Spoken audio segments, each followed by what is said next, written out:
What's up, guys? Have you ever wanted to be able to do stuff like this, but you're not sure where to start, or you're worried about hurting your back in the process?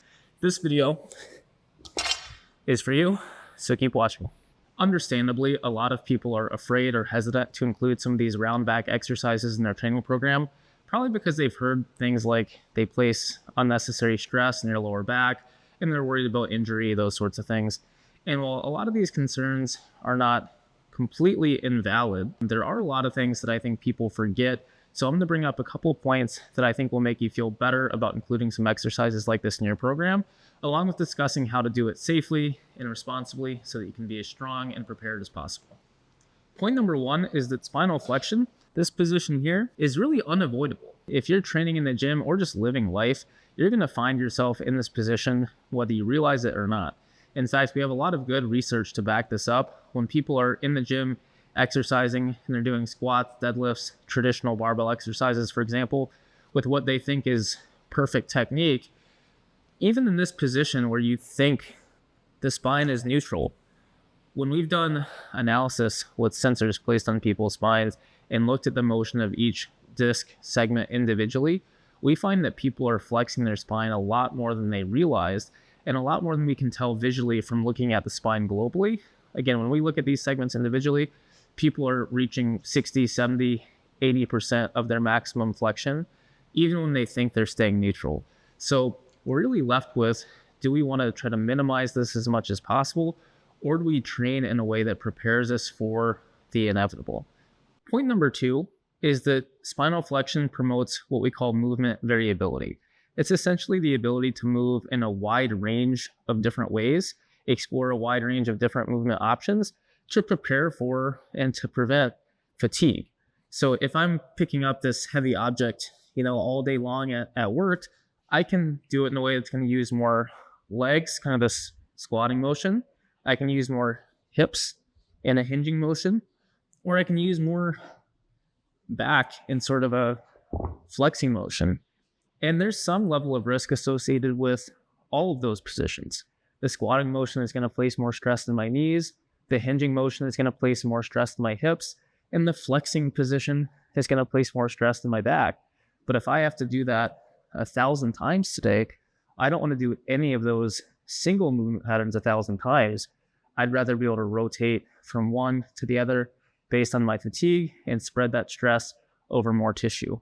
The same can apply to individual muscles, individual joints. So when I'm training my back, I could train with that, quote, neutral spine all the time, or I could spend some time a little more extended, maybe most of my time fairly neutral, and a little bit of time more flexed as well. Just exploring all of those strategies is, again, going to disperse that stress across more tissue, more positions, rather than overdoing any one thing, because you can have too much of a good thing. Point number three is that exercise, compared to research, is generally self-limiting. By that, I mean, in a lot of research, they'll compare stress on the spine, lifting a 20 kilo box, this way or this way, and they'll conclude that, one lifting posture, when lifting that same 20 kilo box, places a little bit more stress in the back than the other movement strategy.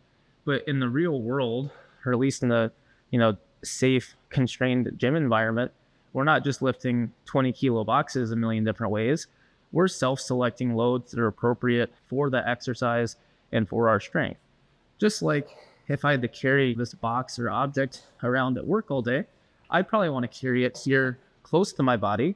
I wouldn't want to carry it far away from my body because that's quite difficult. And you could argue that that extended position places more stress in the shoulder than this position. But that doesn't mean that doing this exercise in the gym is unsafe for the shoulder. Despite being more stressful than holding it here, I'm picking loads, sets, reps, etc. that are accessible for me and my strength level and can be progressed over time. We can't apply workplace logic, repetitive tasks for hours and hours to gym-based activities where we're doing 3 sets of 10 of an exercise at a load that we've selected ourselves. Now that I've hopefully convinced you that it's worth including some of these exercises in your program, as long as you don't do too much too soon, let's dive into some specific strategies for how to include these exercises and progress them over time in a way that's safe and effective. First, I'm going to address a common question I get about this kind of stuff, which is, I feel this way, what should I add to my program? I don't want you to think about adding to your program. I want you to think about making some substitutions. When we think about the muscles in your back that we're training with these exercises, you're already training those muscle groups. If you're doing deadlifts and squats, RDLs, etc., you're already training those muscles. You just might not be training them in all of the positions and ranges of motion that we want to. So if you just add more, you could quickly do too much too soon, and that's a recipe for disaster. So rather than add, think about take away a little bit, take out a few sets of RDLs or deadlifts or whatever it is. Maybe you're doing 4 sets of Romanian deadlifts. Try just 2 or 3 sets and then add in a set or 2 of some of these flexed spine positions. That way you're not adding in more total stress in the spine. You're just giving it a little bit of a few different things. If you're a spine day newbie, one of the first things that I like to teach is not only how to create tension in some of these positions, but also how to relax in some of these positions. Getting into a flexed spine position like this, I want to teach you how to lift off the floor, create some tension in your abs, but also how to relax, flow, and breathe, and not feel like you have to be braced and tense all the time when you get into that position. Because it is a vulnerable position for a lot of people, maybe have a history of back tweaks, pain, whatever. A lot of times when people start getting into that position, they'll intentionally kind of start bracing, they'll hold their breath a little bit, they just get really tense. So one of my favorite things to do is just work on taking deep breaths. So if you get into that crouched position, flexed position, and work on just breathing in, full inhale, and then a full forceful exhale that engages your core. Learning to do both of those things, relax, take in breath, and then also exhale, contract, squeeze your abs, the contraction, the engagement, but also the relaxation. Doing stuff like that, along with just some gentle, varied movement, twist, bend, do those sorts of things on a regular basis before you even worry about loading up some of these positions really, really heavy. That's step 1. From there, that kind of leads into what people call compression strength, which is basically just your core and hip flexor strength in some of these flex positions. This is a great way to spend more time in these positions and really improve your ownership of these positions so that you feel really confident, really stable before you add a bunch of load on top of it. Now, I will say I'm personally not very good at this. I'm not great with compression strength. It's not a requirement. You don't have to be good at this, but it is a tool that will help you get deeper into these positions and improve your confidence in them. A basic exercise for compression strength is going to be just to flex as much as you can, but then also apply pressure into the floor. So I'm not just trying to passively stretch. I'm trying to crunch into this position and then push into the floor. And eventually, if you push hard enough, you're going to lift up into like an L sit. Just spending time doing that sort of thing is going to introduce just some low level spinal flexion and prepare you for what's to come next. So in summary, for the spine newbie, I like working on general compression strength, just to spend some time in those positions, get a little extra core work in, and then also work on just some deep inhales, exhales, in a variety of positions, whether it's, flexing, side bending, twisting, just doing some of that on a daily or almost daily basis. I'm a big fan of low intensity, low volume, but high frequency for beginners.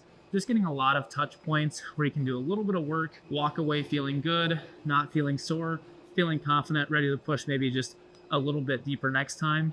Whether you spend a few weeks at this stage or a few months at this stage, that's okay. Just build some confidence here before you progress to the next level.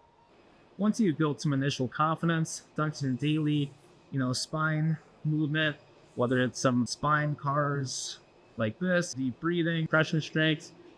Once you've set up a good base and you feel good, ready to progress to some more challenging exercises, well, you're ready.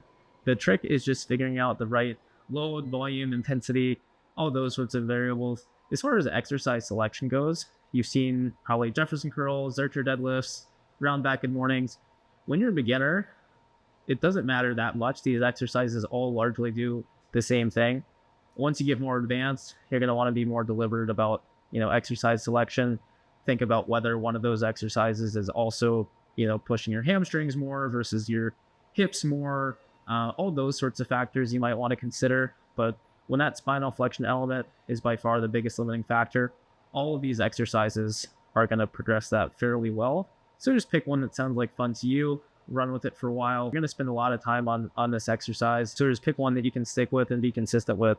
As far as loading goes, I'm a big fan of training hard. If you follow me, you probably know that. But I would say more than training hard, I'm a big fan of training progressively.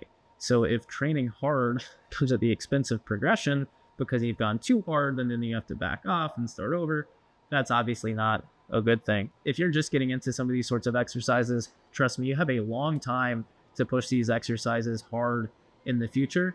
So for beginners, I'm actually a big fan of kind of intentionally undershooting at the beginning just to guarantee some early success with pain-free sessions where you train, you do the thing that you were maybe a little bit hesitant to do, you walk away feeling good, ready for more next time. I think it's great to get in that habit initially, whether it's your first few weeks or first few months. So start super light. If it's a Jefferson curl, whether it's 10 pounds or the empty bar, maybe 10 to 20% of your maximum deadlift would be a good place to start with something like that. But from there, I'm a big fan of just forced progression where you add a little bit of weight, 2.5 pounds, 5 pounds each week until you find a point where you're like, okay, I can tell I'm a little bit sore. Maybe that was a pinch too much. I'll back off, stay there for a couple weeks. Maybe that's an RPE 6 for you. Maybe it's an RPE 8 for you.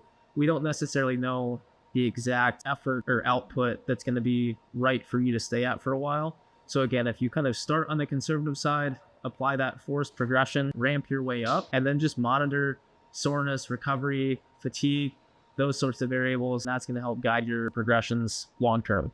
In terms of training frequency, especially for someone who's newer to this kind of thing, I think a big mistake is doing too much in one single session and then having to take too long before you feel ready to do it again. So if you do 3, 4, 5 sets of intense spinal flexion work and then you're sore, you're tight, and you don't do it again until the next week, I think that's going to make it hard to establish momentum and see a lot of progress as a beginner. Different story when you're a little bit more advanced, but early on, I'd rather see you do 1, 2 quality sets in a session, come back and do that again 2, 3, 4 times in a week, and just establish some frequency of high quality sets that you can, again, walk away from feeling good. Once you're more advanced, you might require a larger stimulus at a time to see progress, require a little bit more recovery before you can do it again.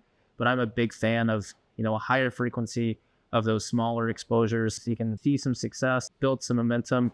Now, there's no right or wrong place to include these sorts of exercises in your training sessions. I know a lot of people are a big fan of including some low to moderate effort spinal flexion work in their warm-up. Some people do it at the end of a session. Personally, I find that especially as a beginner who's going to be a little bit more sensitive, maybe feel a little bit more vulnerable in these positions, I would rather do it deeper into a session when you're a little bit more warmed up. Things are just, kind of greased and grooving a little bit better. When you walk into a gym, even if you've done short general warm-up, things are going to feel a little bit more stiff. Things are going to feel a little bit more tight.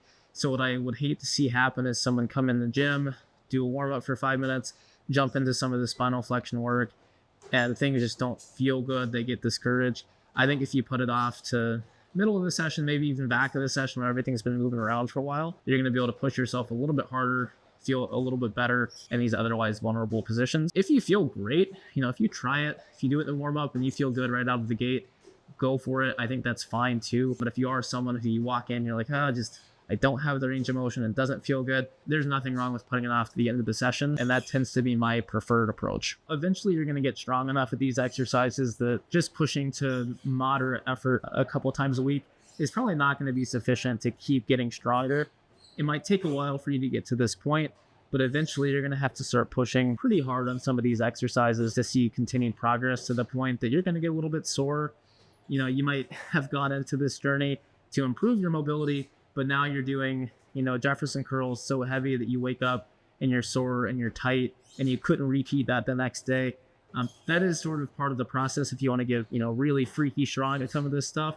That stress recovery adaptation curve, that time it takes from applying the stimulus, doing the workout, to recovering and adapting and being ready to do it again, that's probably going to get spread out a little bit further when you start pushing yourself a little bit harder on some of these things. So for me personally, I've been doing this stuff for 15 years now. I only load really heavy spinal flexion about once a week. I'll get a couple really hard sets in, often a little sore and fatigued in the day or two following. And I get some maintenance exposures through some of my other regular training, maybe some gentle stretches, feel good movement throughout the week. But by and large, I'm only really pushing this stuff really hard for a couple sets once a week, and that's good for me. But I got to that point with a higher frequency of some lower to moderate level exposures. So don't try to jump in too hard, too fast out of the gate. I think, again, that higher frequency approach is a great way to get started, build into some of those bigger efforts over time. Now, this video was not really about specific exercises. It wasn't a tutorial on how to Jefferson curl or how to Zercher deadlift. Those videos are out there. This was more about just the overall process and mindset behind some of these progressions. Everything that I talked about in this video, you should be able to apply to a wide range of exercises. Make sure to follow me on Instagram for more and to see some of these exercises in action.